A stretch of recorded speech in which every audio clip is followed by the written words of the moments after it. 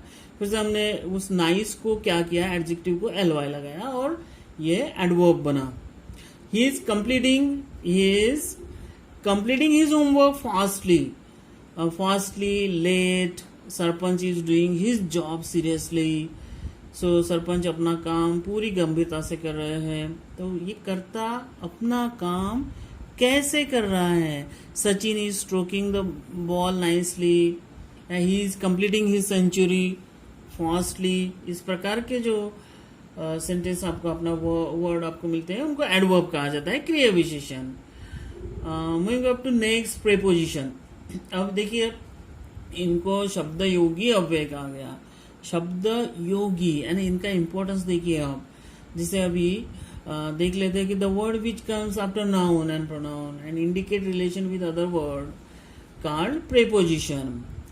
जो नाउन और प्रोनाउन के बाद आते हैं और बाकी शब्दों से उनका रिश्ता बताने का काम करते हैं, उनको प्रेपोजिशन कहा गया है। जैसे at, with, on, over, upon, in, into, by, to, for, from, before. अब हम लोग एग्जाम्पल्स देखेंगे। एग्जाम्पल्स में देखिएगा आप कि जो बोल्ड किए हुए वर्ड्स हैं वो प्रेपोजिशन है। अब थोड़ा इमेजिन कीजिए कि I am looking at the blackboard, at नहीं है उस सेंटेंस में। I am living in Nagpur, in नहीं है वहाँ। I am living at Gaurnagar, at नहीं है। We are sitting in the class, in नहीं है। The teacher came in to the class, वहाँ इंटू नहीं है। My father has brought books for me from Varsa, ये फॉर और फ्रॉम नहीं है। तो ये कैसा होगा सेंटेंस देखिए, आई am looking at the black board, मैं ब्लैक बोर्ड देखता हूँ की तरफ नहीं रहा। आई एम लिविंग इन नागपुर, मैं नागपुर में रहता हूँ, में नहीं है, समझ लीजिए।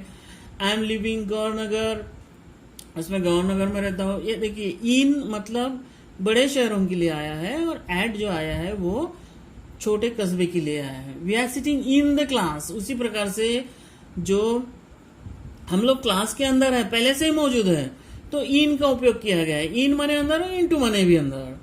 दो नेक्स्ट जो सेंटेंस है वो इनटू है, तो the teacher came into the class, बाहर से अंदर आना, बाहर से अंदर प्रवेश करना, उसके लिए इनटू का इस्तेमाल किया गया है। और इन माने पहले से ही उपस्थित होना अंदर, इसके लिए in. My father has brought books for me from Varsa, मेरे पिताजी ने मेरे लिए वर्षा से किताबें लाई। अब देखिए, Sachin and Sourav are talking about cricket, about के बारे में, सचिन और सौरव क्रिकेट के बारे में चर्चा कर रहे हैं। They are playing match without practice. फिर से विदाउट, ये जो शब्द है प्रीपोजिशन है कि they are playing match without practice, यानी वो प्रैक्टिस के बिना मैच खेल रहे हैं। India will play a test match against England, के खिलाफ, मैंने इंडिया इंग्लैंड के खिलाफ टेस्ट मैच खेलेगा। A match is being played between India, दो देशों के बीच, दो के बीच के लिए बिटवीन शब्द का इस्तेमाल हुआ है, और ज्यादा लोगों के बीच के लिए, ज्यादा चीजें, ज्यादा पर्सन, उनके लिए अमंग का इस्तेमाल होता है। जैसे मैं इज सिटिंग अमंग स्टूडेंट्स, मैं ज्यादा स्टूडेंट के बीच बैठा है, मैंने अमंग के बीच और बिटवीन के बीच, लेकिन बिटवीन दोनों के बीच के लिए जब इस्तेमाल होता है तो बिटवीन का इस्तेमाल होता है, और ज्यादा लोगों के बीच या पर्सन या व्यक्ति, थिंग्स, उसके लिए अमंग का इस्तेमाल हुआ। तो देखिए, प्रीपोजिशन बहुत मायने रखते हैं सेंटेंस का मीनिंग पूरा होने के लिए, और प्रीपोजिशन को वैसे भी शब्दयोगी कहा जाता है। ये शब्दों का खेल है यहाँ पे सेंटेंस में, और वो एक प्रकार से रिलेशन, नाउन, प्रोनाउन हो या फिर एडजेक्टिव हो या प्लेस है हो, उनका बाकी सेंटेंस में मीनिंग पूरा करने के लिए इनका इस्तेमाल होता है, और प्रीपोजिशन बहुत इंपॉर्टेंट है। नेक्स्ट देखते हैं conjunction, part of speech. Conjunction भी इंपॉर्टेंट है क्योंकि वो वर्ड्स को और सेंटेंस को जोड़ने का काम करते हैं। The word which connects two words, दो शब्दों को जोड़ने का काम करेंगे या दो सेंटेंस का जोड़ने का काम करेंगे, और बहुत ही सहायक होते हैं सेंटेंस का अर्थ पूरा होने में। देखिएगा, एंड है, बट है, एज सुन एज है, नो सुनर देन है, दो है, हार्डली वेन है, बिकॉज है, एज वेल एज है, सो दैट एक्सेट्रा। सेंटेंस देख लेते हैं। He is tall and smart. So हमने टॉल और स्मार्ट को एंड से जोड़ा, यानी दोनों शब्दों को जोड़ा है। ही इज टैलेंटेड है बट प्राउड, दोनों को, दो शब्दों को, टैलेंटेड को और प्राउड को बट ने जोड़ा है। I buy the milk as soon as the shop opens, यहाँ दो सेंटेंस को, एक I buy the milk separate sentence है, the shop open separate sentence है।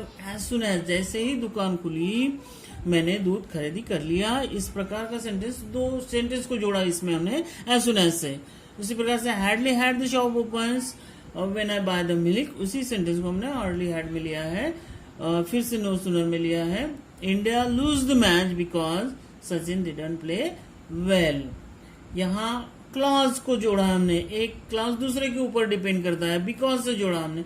इंडिया मैच गवा बैठा क्योंकि सचिन अच्छा नहीं खेला। तो इस प्रकार के जो सेंटेंस को, वर्ड्स को जोड़ने का काम जो करते हैं उनको हम कंजक्शन कहते हैं। अब लास्ट वन इस कड़ी में पार्ट ऑफ स्पीच के, वो हो गया इंटरजेक्शन। 8वीं पार्ट ऑफ स्पीच है, जब हम this is written with an exclamation mark. It is used to express sudden strong emotions. आपके मन में आई स्ट्रॉन्ग भावना को, स्ट्रॉन्ग फीलिंग को एक्सप्रेस करने का काम इंटरजेक्शन करते हैं। इनको विस्मया बोधक अव्यय हम कहते हैं, विस्मयादि बोधक अव्यय कहते हैं। जैसे जॉय आपको एक्सप्रेस करना है तो हुर्रे, वाओ, वाओ। इसका एग्जाम्पल भी देख लीजिए कि hurray we won the match. Sorrow, आप दुख में हैं तो आप अलास, अरे रे बोलेंगे, कितना बुरा हुआ, इस प्रकार की सेंटेंस आप आपकी फीलिंग एक्सप्रेस करेंगे।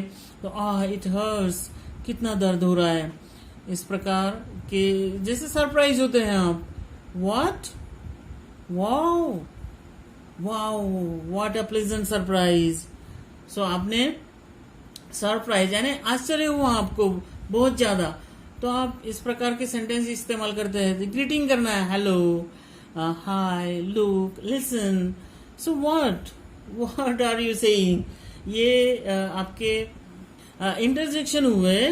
तो इस प्रकार से हमने दोस्तों 8 पार्ट ऑफ स्पीच देखी, और ये बहुत मायने रखते हैं आपके सेंटेंस कंस्ट्रक्शन में, और आपके कम्युनिकेशन स्किल के लिए, स्पीकिंग स्किल के लिए, राइटिंग स्किल के लिए ये बहुत ज़्यादा आवश्यक है कि आप इनकी गहराई से पढ़ाई करें और इनको अपने सेंटेंस में आप इस्तेमाल करें और आप एबल हो जाएं।